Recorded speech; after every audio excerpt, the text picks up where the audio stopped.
आज हम लोग पढ़ेंगे सॉफ्टवेयर डेवलपमेंट लाइफ साइकिल। ठीक है, सॉफ्टवेयर डेवलपमेंट लाइफ साइकिल का जो शॉर्ट फॉर्म होता है उसको हम बोलते हैं इन शॉर्ट SDLC। ठीक है, am I audible? Yes ma'am, yes ma'am. और स्क्रीन भी शो हो रही है, इंट्रोडक्शन टू SDLC चला हुआ है। Yes madam. ओके,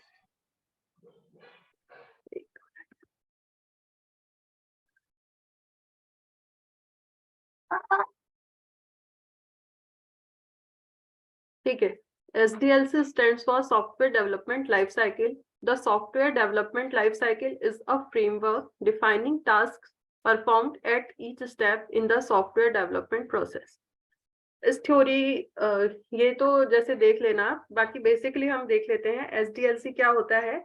SDLC होता है आपका कोई भी सॉफ्टवेयर डिजाइन करने के लिए हमें क्या क्या स्टेप्स फॉलो करने होते हैं, बस ये है बेसिक। ठीक है, साइकिल का मतलब यही हो गया कि किसी भी चीज को बनाने के लिए क्या साइकिल उसके अंदर बनती है। ठीक है, अब नाम से ही समझ में आ रहा है सॉफ्टवेयर डेवलपमेंट लाइफ साइकिल, किसी भी सॉफ्टवेयर को बनाने के लिए उसकी क्या क्या साइकिल होगी, मतलब लाइफ कितनी बड़ी होगी। लाइफ तो बड़ी होती है जितनी देर वो चीज चलती है। ठीक है, तो वही हो गया इसके अंदर कि वो पर्टिकुलर कोई भी सॉफ्टवेयर डेवलप करने के लिए उसके अंदर क्या क्या साइकिल या क्या क्या चीजें चलेंगी। ठीक है, अब इसको सॉफ्टवेयर डेवलपमेंट प्रोसेस भी बोलते हैं। Okay, it is also called as software development process. It consists of a detailed plan describing how to develop, maintain and replace specific software. वही चीज हो गई कि किसी भी सॉफ्टवेयर को किस तरह से डेवलप किया जाएगा, उसे किस तरह से मेंटेन किया जाएगा, या उस सॉफ्टवेयर में सपोज जो भी यूजर है, जो भी क्लाइंट है, उसने कोई रिक्वायरमेंट अपनी चेंज कर दी है, तो उसके लिए उस पर्टिकुलर जो भी अभी तक डिजाइन कर चुके हैं सॉफ्टवेयर, उसमें क्या रिप्लेसमेंट्स की रिक्वायरमेंट है। Okay, objective of SDLC. SDLC has basically three primary objectives: ensure the delivery of high quality systems, provide strong management control and maximize productivity. क्या मतलब हुआ इसका? इसका मतलब ये हुआ कि जैसे डेडलाइन तो पता होगा ना सबको, डेडलाइन का क्या मतलब होता है। इस एक चीज होती है real time real time system का मतलब होता है कि अगर कोई काम आपको करने के लिए दिया गया है तो साथ ही साथ उसकी डेडलाइन भी दी जाएगी। कि सपोज आपको एक होमवर्क करना है, जैसे स्कूल्स में भी मिलता था कि आपको 4 डेज के अंदर अंदर ये होमवर्क सबमिट कराना है। ठीक है, तो अगर उसके बाद देते थे तो स्कूल में तो डांट पड़ती थी, या कई बार किसी किसी के स्कूल में तो पिटाई भी हो जाती थी अगर ज्यादा लेट हो जाते थे। ठीक है, तो उसी तरह से अगर हम लोग बड़े बड़े प्रोजेक्ट्स की बात करें, लाइक सपोज मिसाइल लॉन्चिंग की बात करें, अगर उसमें डेडलाइन क्या हो सकती है कि पर्टिकुलर एंगल पे, किसी पर्टिकुलर सपोज 0.50 एंगल पे, 1.50 एंगल पे किसी एक मिसाइल को लॉन्च होना है, लेकिन इस डेडलाइन को अगर फॉलो नहीं करते हैं और 2.50 एंगल पे उसको लॉन्च कर दिया गया बाई चांस, तो उसका बहुत ही मतलब गलत रिजल्ट आ जाएगा।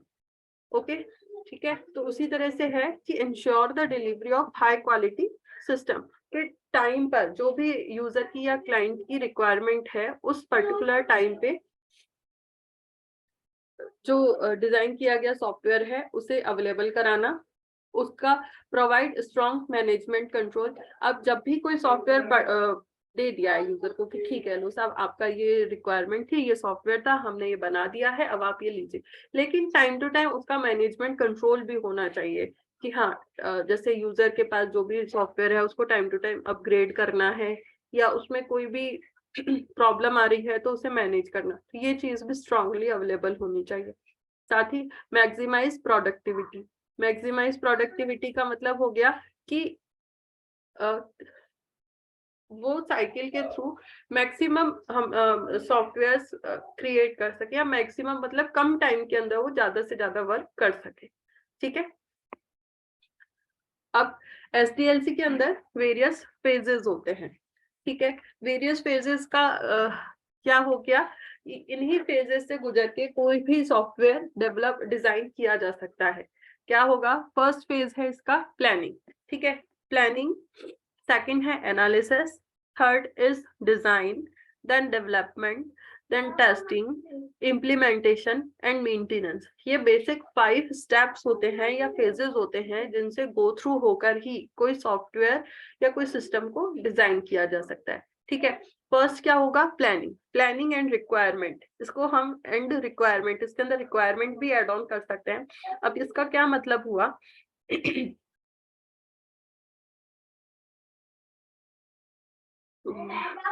Planning and requirement. अब जैसे कोई भी सॉफ्टवेयर डिजाइन करना है तो उसके अंदर क्या क्या रिक्वायरमेंट्स हैं ये पूछा जाएगा, जिसकी भी रिक्वायरमेंट है। जैसे किसी क्लाइंट ने जिसने भी दिया है कि हाँ भाई आप बनाइए होटल मैनेजमेंट सिस्टम बनाइए, ठीक है, उसके लिए एक सॉफ्टवेयर की रिक्वायरमेंट है हमें, तो ऐसे ऐसे करके एक सॉफ्टवेयर बना दीजिए। ठीक है, अब उसकी जो जो भी रिक्वायरमेंट है, हाँ भाई आपके सॉफ्टवेयर में आपको क्या क्या चीजों की रिक्वायरमेंट है, आपको क्या क्या चीज चाहिए, आपके लिए किस तरह से वो यूजर फ्रेंडली भी होना चाहिए, तो आपको किस तरह से वो यूज करने में इजी रहेगा, तो ये सारी चीजें रिक्वायरमेंट फेज के अंदर आ गई। साथ ही साथ प्लानिंग भी, तो यही प्लानिंग भी हो गया इसके अंदर।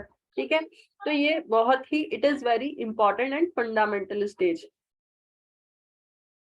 उसके बाद है, एक मिनट इसको देख लेते हैं, determine if a new system is needed and 3 primary task. इसके अंदर 3 प्राइमरी टास्क आएंगे। Define the problem, suggest alternative solutions, prepare a short report. वही हो गया कि रिक्वायरमेंट के अकॉर्डिंग रिपोर्ट्स प्रिपेयर करते हैं। फिर next is system analysis. System analysis के बाद क्या आएगा कि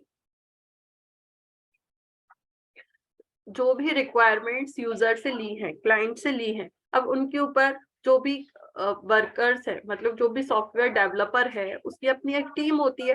काफी सारे लोग होते हैं कि भाई कोई रिक्वायरमेंट करने वाले ये बंदे होंगे, उसके बाद उसके ऊपर एनालिसिस करने वाले ये लोग होंगे, देन डिजाइनिंग पार्ट करने वाले। अब डिजाइनिंग वाला आगे पढ़ेंगे, बाकी डिजाइनिंग के अंदर आपका back and and front end दोनों चीजें आएंगी। ठीक है, तो एनालिसिस फेज के अंदर क्या होगा कि जो जो भी रिक्वायरमेंट थी उनके ऊपर एनालिसिस किया जाएगा, उनके ऊपर वर्क किया जाएगा कि हाँ इसको हम कैसे स्टार्ट कर सकते हैं, इसके अंदर हम कैसे कैसे क्या क्या चीजें अवेलेबल करा सकते हैं।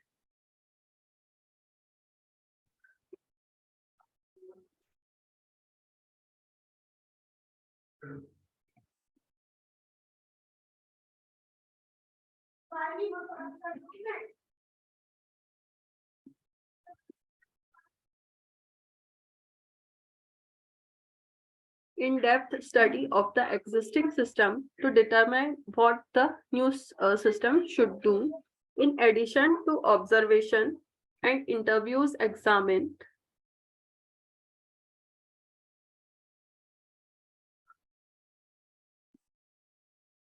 हाँ रवि जांगिर बोलिए।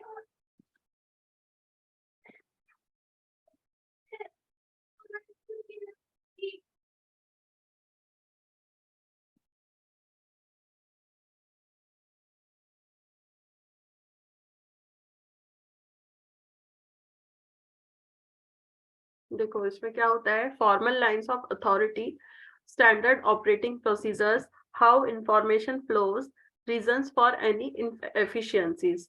ठीक है, इसके अंदर पूरा एनालिसिस किया जाता है स्टार्टिंग से लास्ट तक कि हम इसको इस तरह से स्टार्ट करते हैं किसी भी सॉफ्टवेयर को बनाने के लिए, तो इस पे क्या क्या हमको अथॉरिटीज या क्या क्या परमिशंस हमको लेनी पड़ेंगी। ठीक है, क्या क्या प्रोसीजर से हमें गो थ्रू होना पड़ेगा, क्या इसमें क्या क्या प्रोसीजर हमें फॉलो करना पड़ेगा, क्या इंफॉर्मेशन की हमें नीड होगी, या इसमें क्या क्या ड्रॉबैक्स हो सकते हैं। जैसे ऐसे होता है ना कि किसी भी एक रास्ते से एक पॉइंट से दूसरे पॉइंट पे पहुंचने के लिए कई सारे पाथ्स होते हैं, तो कौन सा पाथ बेस्ट रहेगा। तो वही है कि इसके अंदर क्या क्या इनएफिशिएंसीज हो सकती हैं, तो कौन सा पाथ या कौन सा डिफरेंट डिफरेंट पाथ्स को वो एनालिसिस फेज के अंदर फॉलो करके, मतलब डॉक्यूमेंटेशन वाला पार्ट हो गया ये बेसिकली, कि उसके अंदर वर्किंग करके कि हमें कौन सा बेस्ट अप्रोच रहेगी। फिर उसके बाद नेक्स्ट है हमारा सिस्टम डिजाइन। ठीक है, सिस्टम डिजाइन के अंदर बेसिकली क्या होता है, डिजाइनिंग पार्ट, डिजाइन नाम से ही समझ में आ रहा है कि उस पूरे सॉफ्टवेयर का एक तरह से आर्किटेक्चर लेआउट क्रिएट करना। क्या हो गया, it takes the initial input, okay, for each requirements design elements will be produced It describes the software features and includes hierarchy diagrams, screen layout diagrams. The output of the stage describe the new system as a collection of modules and subsystems. कल हमने एक चीज पढ़ी थी DFD.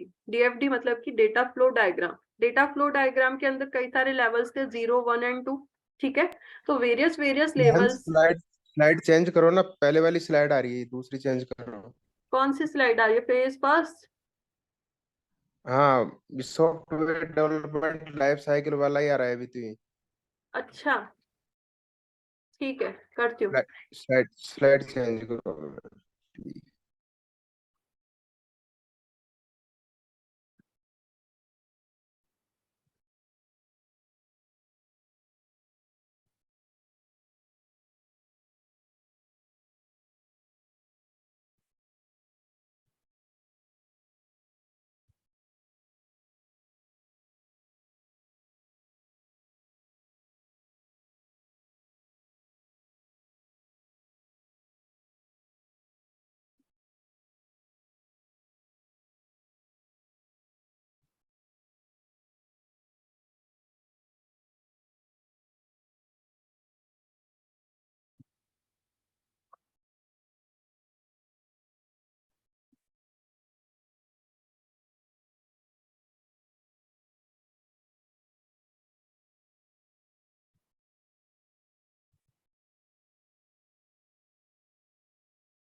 Ma'am आपकी voice नहीं आ रही.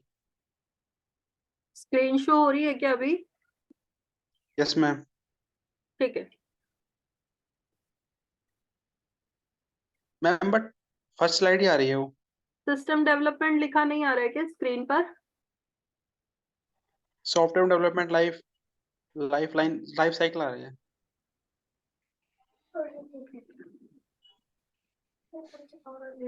अभी क्या, अभी भी कुछ वही? हाँ मैडम, आ गया. हाँ, मैम आ सिस्टम गया. डेवलपमेंट आ गया मैडम. अब फेज 4. हाँ, फेज 4. यस ठीक मैम. है मैडम.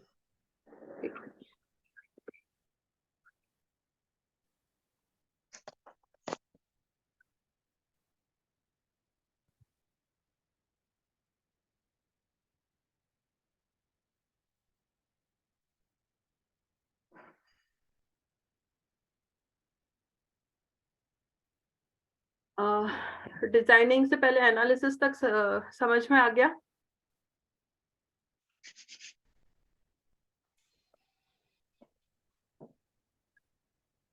आवाज आ रही है? Yes ma'am. ठीक है.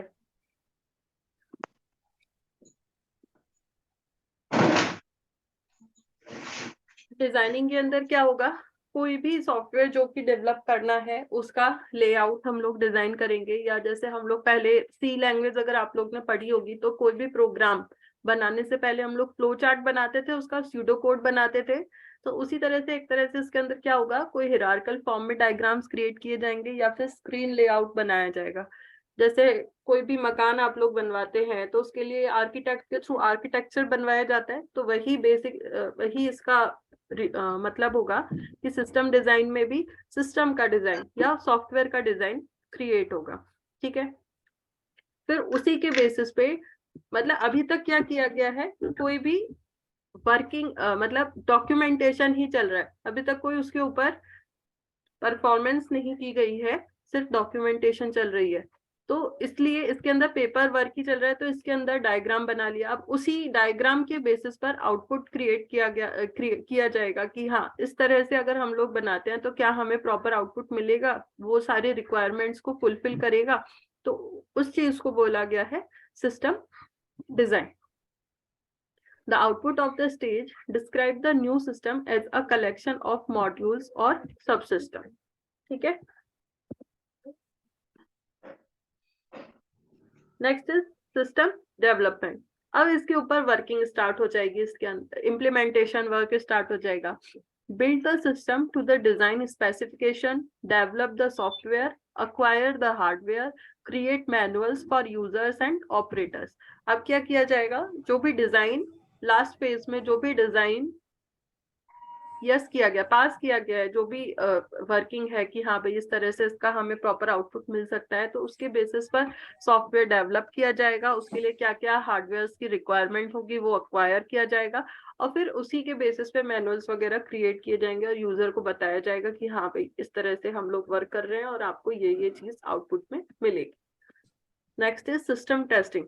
देखो भाई ये बहुत इंपॉर्टेंट टॉपिक है किसी भी सॉफ्टवेयर को डेवलप करने के लिए, ठीक है। टेस्टिंग कैसे इंपॉर्टेंट हो सकती है, इसको हम देखते हैं कि हम सिर्फ बनाते रहे, जो भी रिक्वायरमेंट है या जो भी सॉफ्टवेयर है हमने बना तो दिया, लेकिन अब वो प्रॉपर वर्क कर रहा है कि नहीं कर रहा है, या जो भी रिक्वायरमेंट उसको फुलफिल कर रहा है कि नहीं कर रहा है, या एक बार चालू हो जा रहा है फिर उसके बाद वापस से पूरा प्रॉपरली वर्क कर रहा है नहीं कर रहा है, कहीं बाद में स्टॉप हो जाता है। तो ये सारी चीजें टेस्टिंग के अंदर आती है, ठीक है। अब टेस्टिंग भी कई सारी तरह की होती हैं, जैसे आपने पढ़ा होगा black box testing, white box testing, ठीक है। तो ये सारा हम आगे पढ़ेंगे कि इसके वेरियस टाइप्स क्या क्या है। अब test the new system, module, unit test each part of the system, and integration testing test system as one unit. इसको जो पूरा सिस्टम है उसको एज अ वन यूनिट वो कंसीडर करेगा। वन यूनिट कैसे बोला गया है, वन यूनिट मतलब कि जैसे मॉड्यूल टेस्ट होता है, एक इंटीग्रेशन टेस्ट होता है, ठीक है। मॉड्यूल टेस्टिंग के अंदर क्या होगा, पर्टिकुलर एक सब रूटीन को या सब सिस्टम को चेक किया जाएगा, फिर अगर वो प्रॉपरली वर्क करते हैं फिर उसके बाद इंटीग्रेटेड फॉर्म में, मतलब उसको कंबाइंड फॉर्म में या पूरा एक सिस्टम समझ के उसको वर्क कराया जाता है या टेस्ट किया जाता है। अगर वो प्रॉपर वर्क करता है तो फाइन, अदरवाइज उसको रीचेक या रिक्रिएट किया जाता है।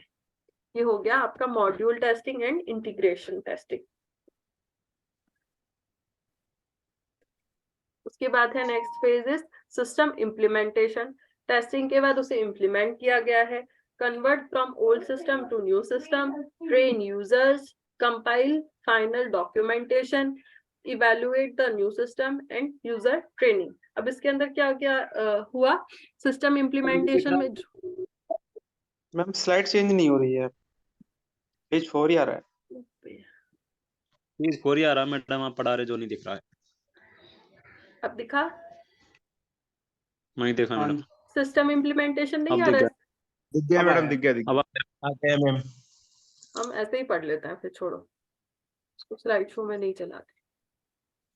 सिस्टम इम्प्लीमेंटेशन के अंदर क्या होगा, जो भी टेस्टिंग के बाद जो भी पास हुआ है सिस्टम या सॉफ्टवेयर, उसको यूजर को या थर्ड पर्सन जहां से भी रिक्वायरमेंट आई थी उसको अवेलेबल करा दिया जाता है और उसको बता दिया जाता है कि हाँ भाई ये रेडी हुआ है और इसको आप इस तरह से यूज में ले सकते हैं, मतलब यूजर को ट्रेन किया जाता है, ठीक है। और कंपाइल फाइनल डॉक्यूमेंटेशन, अब ये एक तरह से आपका फाइनल स्टेज हो गया है कि हाँ अब इम्प्लीमेंटेशन तक ही इसमें वर्किंग होती है बेसिकली, तो उसमें फाइनल डॉक्यूमेंटेशन वगैरह सब कुछ रेडी की जाएगी।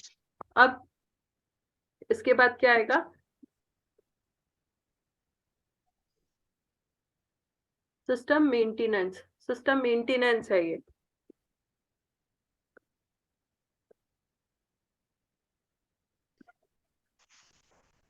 ठीक है। सिस्टम मेंटेनेंस में क्या हो गया, अब जब यूजर को हमने अपना सॉफ्टवेयर दे दिया है तो अब उसे टाइम टू टाइम मेंटेन करने की भी रिक्वायरमेंट रहेगी। किस तरह से मेंटेन, इसको इस तरह से समझ सकते हैं कि आपके पास सभी के पास सिस्टम है, लैपटॉप या कंप्यूटर्स, ठीक है।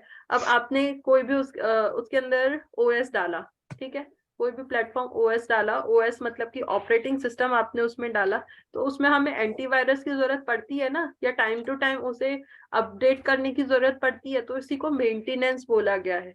क्यों बोला गया है इसको मेंटेनेंस, क्योंकि अगर आप उसमें एंटीवायरस नहीं डालोगे तो उसमें वायरसेस अवेलेबल आ जाएंगे, क्योंकि अगर हम लोग उसमें नेट यूज में लेते हैं, क्रोम वगैरह में कई सारी ऐसी वेबसाइट्स होती हैं जिसकी वजह से आपका वायरस इसमें इंसर्ट हो जाएगा और आपकी जो क्रैश ओएस है वो क्रैश हो जाएगी, तो इसलिए उसमें हमें रेगुलर बेसिस पे अपडेट की जरूरत होती है। आपके फोन में भी, मोबाइल फोन्स में भी कई बार ऊपर आ जाता है कि अपडेट इज रिक्वायरमेंट। तो ये हो गया आपका मेंटेनेंस पार्ट। ओके, अब मेंटेनेंस के अंदर एक चीज ध्यान रखनी होगी कि अगर वो एनवायरमेंट फ्रेंडली है, अगर वो इजीली अपग्रेडेबल है, तो वो सॉफ्टवेयर आपका यूज में लिया जाएगा। अगर वो अपग्रेडेबल नहीं है, वो अडेप्टिव नेचर का नहीं है, इजीली चेंजेबल नहीं है, तो उस सॉफ्टवेयर का कोई सेंस नहीं है, क्योंकि यूजर की रिक्वायरमेंट्स अगर बाई चांस चेंज हो जाती हैं तो उसे तो नया सॉफ्टवेयर बनवाना पड़ेगा। तो वो अडेप्टिव नेचर का होना चाहिए, एक तरह से वर्सेटाइल बोल सकते हैं हम। तो ये वाली चीज है। उसके अंदर क्या होगा, physical repair of the system, correction of new bugs found, system adjustments to environmental changes, adjustments for user changing nature, changes of user better techniques। वही वाली सारी चीजें होगी कि जो अभी हमने देखा कि इसमें सारे चेंजेस बेसिकली ये है कि कोई चेंज करना हो तो वो इजीली हो जाए, अदरवाइज वो नीडफुल नहीं रहेगा।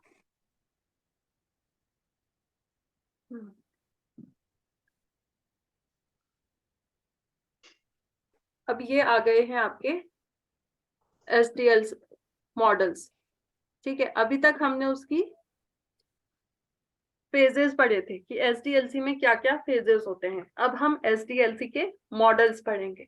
अब फेजेस में जितने भी हमने स्टेप्स को फॉलो किया था, वो सारे हर एक मॉडल के अंदर स्टेप्स फॉलो किए जाएंगे। जैसे इसमें कई सारे मॉडल्स होते हैं, like waterfall model, iterative model, prototyping model, spiral model या वी मॉडल। ठीक है, ये सारे वेरियस मॉडल्स होते हैं जिनको की यूज में लेके डिफरेंट डिफरेंट टाइप से हम सिस्टम को या सॉफ्टवेयर को डेवलप कर सकते हैं। ठीक है, तो ये मॉडल के अंदर जो जो भी उनको स्टेप्स फॉलो करने पड़ेंगे, वो वही सारे फेजेस हैं जो कि हमने अभी तक SDLC के लिए पढ़े थे। बस फर्क क्या होगा कि वाटरफॉल के अंदर एक अलग तरह से वो मॉडल्स को यूज में लिया जाएगा, इटरेटिव में बार बार, इटरेटिव मतलब क्या होता है, रिपीटेटिव। ठीक है, रिपीटेटिव फॉर्म के अंदर वो यूज में ले जाएंगे, तो बस यूज करने का तरीका डिफरेंट डिफरेंट हो जाएगा। बाकी उन्हीं सेम प्रोसीजर्स के, उन्हीं सेम फेजेस के थ्रू गो थ्रू होना पड़ेगा।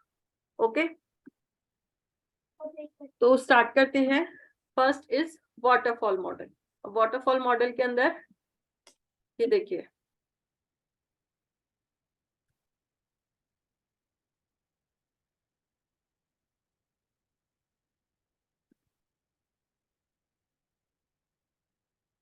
दिख रहा है वाटरफॉल मॉडल का डायग्राम।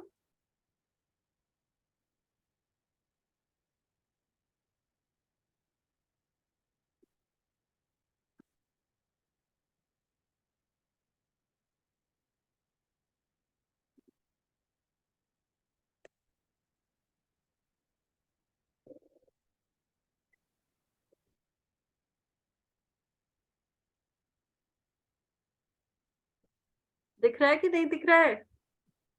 दिख रहा है मैम। ठीक है, दिख रहा है मैडम, दिख रहा है। ओके।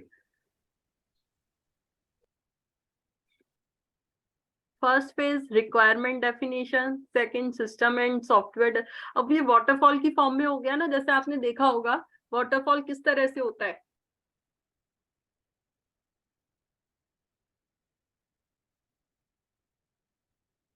पता है सभी को वाटरफॉल कैसे होता है? स्टेयर्स की फॉर्म में होता है, ऊपर से नीचे की साइड में होता है। तो वही एक तरह से ये डायग्राम हो गया आपका, वाटरफॉल की फॉर्म में है। फर्स्ट रिक्वायरमेंट फेज होगा, next system and software design, फिर implementation and testing, then integration and testing. मतलब हमने देखा था टेस्टिंग के टू टाइप्स होते हैं, module testing and integrated testing, तो वही है। Next is operation and maintenance. ठीक है, आप चाहे तो इसको नोट भी कर सकते हैं।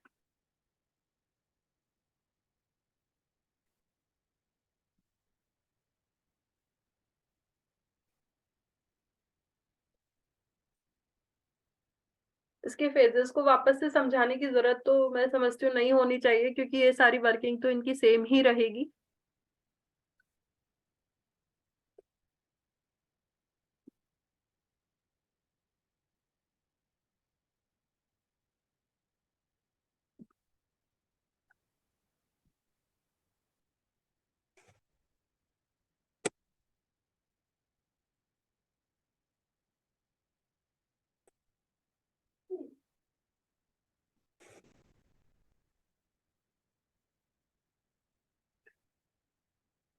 आपने कर लिया होगा शायद ये नोट डाउन ना इसको। The waterfall model was first process model to be introduced, ये फर्स्ट मॉडल है जो कि इंट्रोड्यूस्ड हुआ था, या first model ever came. It is also referred to as a linear sequential life cycle model. इसे linear sequential life cycle model भी बोलते हैं। ऐसा क्यों बोलते हैं? क्योंकि ये सिक्वेंशियल फॉर्म के अंदर इम्प्लीमेंट होती है या वर्किंग होती है। मतलब फर्स्ट रिक्वायरमेंट फेज कंप्लीट होगा तभी उसके बाद दूसरे फेज पर जाएंगे। ऐसा नहीं है कि दोनों फेजेस को साथ साथ में ले सकें, ठीक है। उसके बाद डिजाइनिंग होगी, देन इम्प्लीमेंटेशन होगा। तो मतलब सीक्वेंशियल फॉर्म में, लीनियर सीक्वेंशियल फॉर्म में इसको परफॉर्म किया जाता है, इसलिए इसे लीनियर सीक्वेंशियल लाइफ साइकिल भी बोला गया है। अब इसके क्या क्या एप्लीकेशंस हो सकती हैं, एक बार आप चाहें तो लिख लीजिए इसकी एप्लीकेशन, मैं बोल देती हूँ। Requirements are very well documented, clear and fixed. इसकी जो भी रिक्वायरमेंट्स होती हैं वो बहुत फिक्स्ड होती हैं और डॉक्यूमेंटेड होती हैं। साथ ही साथ जो भी छोटे मॉडल्स होते हैं, छोटे सॉफ्टवेयर होते हैं, वहीं पे इसका यूज किया जाता है, ठीक है। There are no ambiguous requirements, ample resources with required expertise are available to support the product, ठीक है। The project is short, मतलब short projects में ही इसे यूज में लिया जाता है। अब ऐसा क्यों कहा गया है कि इसे short projects में ही यूज में लिया जाता है? क्योंकि इसकी लीनियर सिक्वेंशियल होती है, इसलिए, ठीक है। अब इसमें कई एडवांटेजेस भी होंगे और डिसएडवांटेजेस भी होंगे। अब क्या इसके एडवांटेजेस होंगे? स्ट्रक्चर मिनिमाइजेस वेस्टेड एफर्ट, ठीक है। इसका जो स्ट्रक्चर है वो एफर्ट्स को मिनिमाइज करता है। मतलब इसमें ये है कि डेफिनेटली आपका जो आउटपुट है वो प्रॉपर या सही आएगा ही, इसलिए ये आपका एफर्ट्स को वेस्ट नहीं जाने देता है। लेकिन ये छोटे प्रोग्राम्स के लिए या छोटे सॉफ्टवेयर, छोटे सिस्टम्स के लिए ही यूज में लिया जाएगा। ये सिंपल एंड इजी है अंडरस्टैंड करने के लिए और यूज करने के लिए, ठीक है। साथ ही साथ इसकी और क्या एडवांटेजेस हम लोग ले सकते हैं? इसकी जो स्टेजेस है या फेजेस है वो सारे क्लियरली डिफाइंड है, ओके। वेल अंडरस्टूड माइलस्टोन्स हैं ये। साथ ही process and results are very well documented, ठीक है। इसमें प्लानिंग करने में ज्यादा टाइम वेस्ट नहीं होता है। अब साथ ही साथ इसके कुछ एडवांटेजेस हैं तो कुछ डिसएडवांटेजेस भी होंगे। अब क्या डिसएडवांटेजेस हैं इसके, ये भी हम लोग एक बार देख लेते हैं। No working software is produced until late during the life cycle. अब इसमें वही वाली चीज है कि लेट अवेलेबिलिटी नहीं होनी चाहिए। कई बार इसकी लेट भी हो जाती है अवेलेबिलिटी। क्यों होगी लेट अवेलेबिलिटी? क्योंकि इसके अंदर सीक्वेंशियल फॉर्म में ही यूज में लिया जाता है इसके फेजेस को। अगर सीक्वेंशियल फॉर्म में यूज में नहीं लिया जाएगा तो ऐसा भी कर सकते हैं कि आपने पाइपलाइनिंग सुनी है। पाइपलाइनिंग के अंदर क्या होता है, एक फर्स्ट फेज वर्क करता रहेगा, साथ ही दूसरा फेज भी वर्किंग करना स्टार्ट कर देगा। तो इसलिए ये थोड़ा सा टाइम कंज्यूमिंग हो जाता है। इसलिए इसके सिर्फ छोटे सिस्टम्स या छोटे सॉफ्टवेयर या छोटे प्रोजेक्ट्स ही बना सकते हैं, इससे बड़े लेवल पे वर्क नहीं किया जा सकता। This is also not a good model for complex and object-oriented projects. Higher amount of risk and uncertainty. इसमें uncertainty की भी risk रहती है। साथ ही साथ it is difficult to measure progress within the stages. इसके अंदर पर्टिकुलर फेजेस पे क्या प्रोग्रेस हुई है ये अंदाजा लगाना भी बहुत मुश्किल रहता है इसके अंदर, ठीक है। तो इस तरह से ये हो गया आपका वाटरफॉल मॉडल। अब इसके बाद नेक्स्ट है इटरेटिव मॉडल। इटरेटिव का मतलब पता है आपको?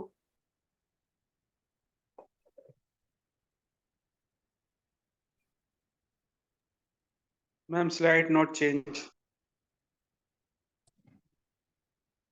लाइट नॉट चेंज,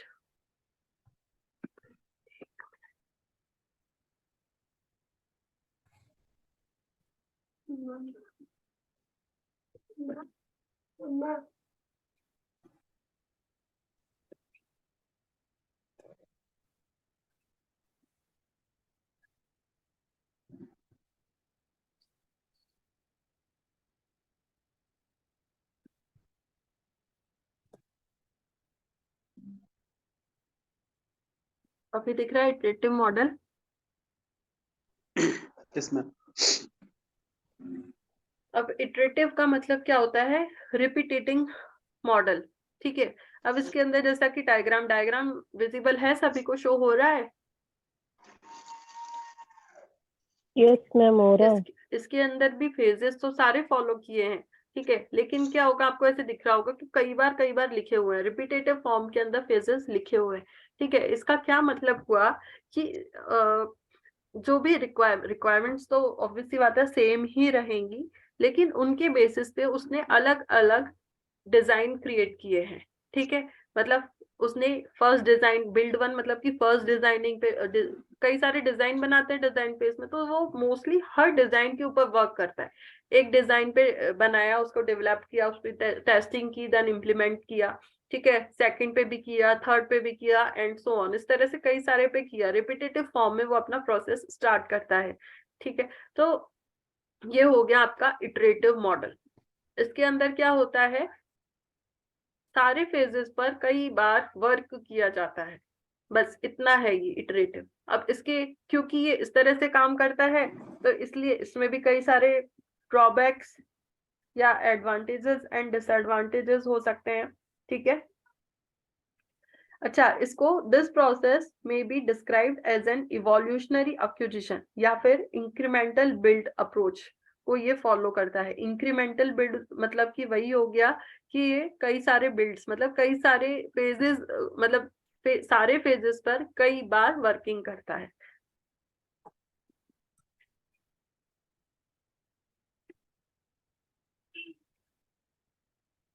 ठीक है,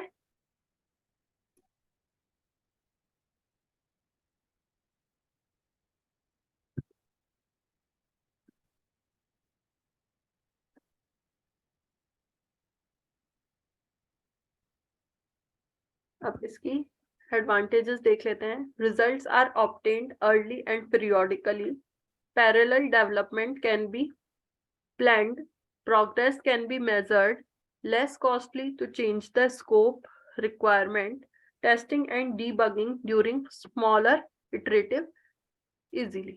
ठीक है, क्या हो गया, इसकी स्ट्रेंथ्स या इसके एडवांटेजेस